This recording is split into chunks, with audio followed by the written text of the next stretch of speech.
تو ہم عوام کے پاس یہ لوگ کیسے جائیں گے؟ کس نعرے کے ساتھ جائیں گے؟ پیٹرولیم مصنوعات پہ اگر 350 روپے آپ لے رہے ہیں، اور رہی بات جی آج کے بل کی، تو اس کے اندر اس کے بعد سے کل میں ڈاکٹر اشفاق صاحب کو بھی سن رہا تھا، وہ بھی یہ کہہ رہے تھے کہ یہ اسٹیٹ بینک کے جو گورنر صاحب ہیں یہ وائسرے ہوں گے انشاءاللہ، اور یہ ہمارے اوپر IMF کی طرف سے یہ تحفہ ہوا کریں گے جو وزیر اعظم سے بھی زیادہ طاقتور ہوں گے. لیکن مسئلہ صرف یہاں پر یہ ہے کہ پھر سے وہی مسئلہ ہے کہ یہ جو آج آپ نے 1100 ارب نکالا ہے، یہ تو کل 1-1.5% انہوں نے چینج کرنا انٹرسٹ ریٹ میں آپ کے اسٹیٹ بینک کے گورنر نے، تو یہ سارا 1100 ارب غائب ہو جانا. حکومت کہتی ہے کہ ہم نے ایلیٹ کے اوپر ٹیکس لگایا، ہم نے عام عوام کے اوپر ٹیکس نہیں لگایا، ہم نے روٹی کی قیمت نہیں بڑھائی، ہم نے بیکری آئٹمز بڑھائے، ہم نے فونز پہ ٹیکس لگایا جو ایلیٹ لے گی. محترمہ میں آپ کی بات کاٹوں گا، لال مرچ کے اوپر آج ٹیکس لگا ہے، کھلی لال مرچ اگر سیل کرنی ہے آپ نے پاکستان میں تو اس پہ ٹیکس لگا دیا گیا.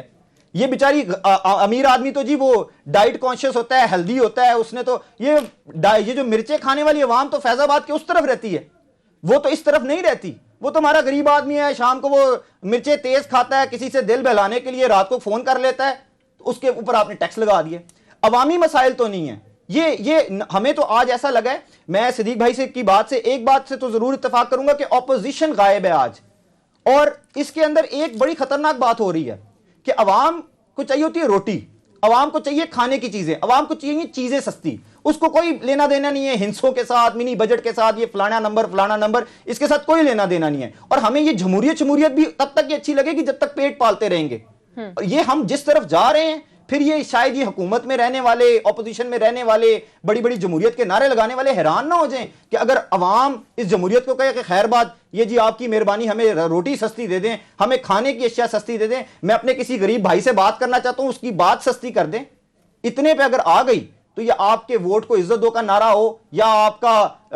عوامی نمائندگی کا نعرہ ہو، یا کرپشن کے خلاف نعرہ ہو، یہ تمام نعرے دھرے کے دھرے رہ جائیں گے اگر عوام کے پیٹ میں روٹی نہ ہوئی. اور آج کا جو منی بجٹ ہے، یہ آپ نے 1100 ارب کا جو ٹیکس لگایا، یہ اگر آپ فی کس پاکستان کے ہر شہری پہ ڈیوائیڈ کر دیں تو یہ 5000 روپے ٹیکس لگ گیا ہر شہری پہ ہمارے. اور یہ 5000 روپے جب ایک غریب بندے کی اس میں کچھ ایسی اشیاء بھی تو ہے نا، جیسے 850 سی سی گاڑی ہو گئی، بڑے فونز ہو گئے، مشینری ہو گئی، یہ وہ لوگ ہیں جو بزنس آلریڈی کر رہے ہوں گے یا جو لیڈ طبقہ ہے. ماریا میں آپ سے چھوٹی سی بات ایڈ کرتا جاؤں، میں آپ کی سوری پھر بات کاٹ رہا ہوں. پاکستان میں 800-850 سی سی سے نیچے کوئی گاڑی نہیں آتی،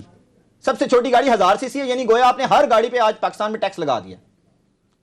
سب سے بڑا مسئلہ یہ ہے کہ آپ ٹیکسز لگائے جا رہے ہیں، ادھر سے آپ جو مافیاز ہیں وہ تو کھلی چھوٹ دی ہوئی ہے ان کو. کھاد کا مافیا ہے، شوگر کا مافیا ہے، آٹے کا مافیا ہے، وہ عوام کا استحصال کر رہے ہیں. صدیق، حکومت ناکام کیوں رہتی ہے مافیاز کو کنٹرول کرنے میں؟ کیونکہ جب بجٹ پیش ہوتا ہے تو اس کے بعد سب سے بڑا جو اپوزیشن کا سٹینس آتا ہے وہ یہی آتا ہے کہ آپ کیا مہنگائی کم کریں گے، آپ تو مافیا سے کنٹرول نہیں کر پا رہے ہیں. بالکل آپ نے درست کہا. اصل میں ہمارا جو سٹرکچر ہے، جو ہمارا سسٹم ہے، اس میں بہت جو ہے اس طرح کے فلاز ہیں کہ جس وجہ سے مافیاز جو ہیں وہ بچ جاتے ہیں. آپ احتساب کی بات کو ہی دیکھ لیں، یہاں پر پاکستان میں بہت زیادہ احتساب کی بات ہوتی ہے. عمران خان صاحب نے نعرہ لگایا احتساب کا، 22 سال تک وہ اسی ایک نعرے کے اوپر انہوں نے جو ہے وہ اپنی ایک مہم چلائی اور اقتدار حاصل کیا. لیکن آپ دیکھیں احتساب کس نے کرنا ہے؟ بڑے لوگوں کا جن کا احتساب کی وہ بات کرتے تھے وہ نیب نے کرنا ہے. نیب عمران خان صاحب کے ماتحت نہیں ہے. اچھا پہلے نیب جب کیس بناتا ہے اس میں فلاز ہوتے ہیں. اچھا کیس ٹھیک ہو، احتساب عدالت میں ثابت نہیں ہوتا، ادھر ثابت ہو جائے، اوپر ہائی کورٹ سے ضمانت ہو جاتی ہے، ہائی کورٹ سے ضمانت نہ ہو سپریم کورٹ سے ہو جاتی ہے. پہلے تو ضمانت کا پورا پہلے تو کیا ہوتا ہے، آپ کیس بناتے ہیں، اس کیس کے بننے کے اوپر ایک لیٹیگیشن شروع ہوتی ہے کہ کیس ہی غلط ہے، وہ ہوتے ہوتے وہ اوپر تک جاتا ہے، پھر فرد جرم عائد ہوتی ہے، وہ پھر اوپر تک جاتی ہے کہ فرد جرم غلط عائد ہوئی ہے، پھر جب درمیان میں کوئی اور چیز پھر وہ اوپر تک جاتی ہے، بالآخر اگر فیصلہ ہو جائے پھر وہ 10 15 سال لگ جاتے ہیں. تو مسئلہ یہ ہے کہ ہمارے ہاں نظام میں بہت سی ایسی کمیاں اور کوتاہیاں ہیں جس وجہ سے عام آدمی کا اس نظام سے اعتماد اٹھتا چلا جا رہا ہے. اور یہ عام آدمی کا جو اس نظام سے اعتماد اٹھتا چلا جا رہا ہے، یہ ریاست کے لیے بہت ایک خوفناک بات ہے کہ بیوروکریسی پر عوام کا اعتماد نہیں رہا.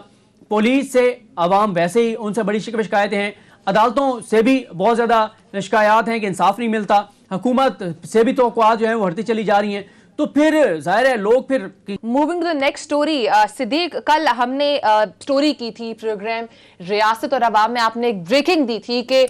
اب اس وقت انہوں نے سیٹ بیلٹ باندھ لی ہے نواز شریف صاحب کو واپس بلانے کے لیے. اور آج وزیر اعظم نے اٹارنی جنرل آف پاکستان خالد جاوید خان صاحب کو ایک بڑا ٹاسک بھی سونپا ہے کیا کہا گیا ہے ان کو؟ اب اس وقت حکومت کیا امپلیمنٹیشن والے فیز میں انٹر ہو رہی ہے، تو کیا کیا سٹیپس لے رہی ہے؟ دیکھیں 28 کو فیصلہ یہ ہوا تھا کہ وفاقی حکومت رجوع کرے گی لاہور ہائی کورٹ سے، اور کہا جائے گا کہ شہباز شریف صاحب جنہوں نے گارنٹی دی تھی اپنے بھائی کی، اب نواز شریف کیونکہ بیمار نہیں، علاج نہیں کرا رہے، واپس بھی نہیں آ رہے، تو شہباز شریف کو کہیں یا بھائی کو بلائیں یا خود آئیں یا خود بھی جیل جائیں۔ 29 کو یہ فیصلہ ہوا کہ جو پاکستان کا ہائی کمیشن ہے لندن میں، اس کو کہا جائے گا کہ وہ وہاں پہ تحقیقات کریں گے، دیکھیں گے، پوچھ گچھ کریں گے کہ نواز شریف صاحب کہاں کہاں ایڈمٹ رہے، کہاں سے علاج کرایا، کون سی میڈیسن لی، جو وہ رپورٹس دیں گے ان کو وہ کراس چیک کریں گے، اور اگر ضرورت پڑی تو فورینسک بھی کرایا جائے گا۔ آج جو ڈیولپمنٹ ہے وہ یہ ہے کہ اٹارنی جنرل آف پاکستان خالد جوید خان صاحب کے بارے میں بتایا جا رہا ہے کہ ان کو پرائم منسٹر پاکستان عمران خان صاحب نے بہت امپورٹنٹ ٹاسک دیا ہے۔ ان کو یہ کہا ہے کہ وہ یہ جو وفاق نے رجوع کرنا ہے، وہ جو درخواست ہے وہ تیار کریں گے، وہ اس کے اوپر کام کریں گے، اور اس حوالے سے جو اٹارنی جنرل آفس ہے اس نے رابطہ کیا ہے ایڈوکیٹ جنرل آفس پنجاب کے ساتھ۔ انہوں نے پنجاب حکومت کو اور ایڈوکیٹ جنرل پنجاب کو یہ کہا ہے کہ ان کے پاس جتنا بھی ریکارڈ ہے نواز شریف صاحب کے کیسز سے متعلق، جو کراسپونڈنس ہوتی رہی ہے، جو خطوط کا تبادلہ ہوتا رہا ہے، جو رپورٹس نواز شریف صاحب نے پہلے بھجوائی تھیں یا جو یہ مانگ رہے تھے، جو ان کا اسلام آباد ہائی کورٹ کے ضمانت کے فیصلے کے مطابق جو انہوں نے ضمانت میں توسیع کا اختیار دیا گیا تھا پنجاب حکومت کو، یہ تمام چیزیں کہا گیا ہے کہ وہ تمام چیزیں اٹارنی جنرل آفس کو بھجوائی جائیں، تاکہ اٹارنی جنرل آفس ان تمام کا جائزہ لے کر اس کی بنیاد پر تگڑی قسم کی درخواست جو ہے وہ تیار کر سکے۔ تو یہ رابطہ کیا گیا ہے، اور جیسے یہ ریکارڈ آئے گا تو ہم اپنے ناظرین کو یہ بتائیں گے کہ کیا کیا چیزیں جو ہیں اٹارنی جنرل آفس کو موصول ہوئی ہیں۔ اور یہ ایک بڑی ایک اور ڈیولپمنٹ یہ ہے کہ اور لاسٹلی صدیق ایک اور چیز آپ نے بتایا تھا اپنی ہی بریکنگ میں کہ پاکستانی ہائی کمیشن کا عملہ بھی جائے گا، سرپرائزنگلی وزٹ کرے گا، اور ان سے کچھ ایکٹیویٹیز ان کی جو جتنی گزشتہ ماہ رہی ہیں وہ بھی وہ نوٹ ڈاؤن کریں گے، تو کیا وہ اس پروسیس کے بعد ہوگا؟ یہ جب چیزیں آ جائیں گی تمام اسلام آباد وفاق کے پاس آ جائیں گی، پھر ان کا جائزہ لے کے اور پھر اس کورٹ آرڈر کو دیکھا جائے گا جس کے مطابق ان کو یہ اختیار دیا گیا تھا کہ وہ وہاں جا کر پوچھ سکتے ہیں۔ تو اب جب یہ ریکارڈ آئے گا تو اس کے بعد پھر فردر ڈیولپمنٹ جو بھی ہوگی وہ ہم اپنے ناظرین کو ٹھیک ہے۔ اس حوالے سے حکومت اب مزید کیا سٹیپس لے گی وہ وقتاً فوقتاً ہم بریکنگ کی صورت میں آپ سے ناظرین شیئر کرتے رہیں گے۔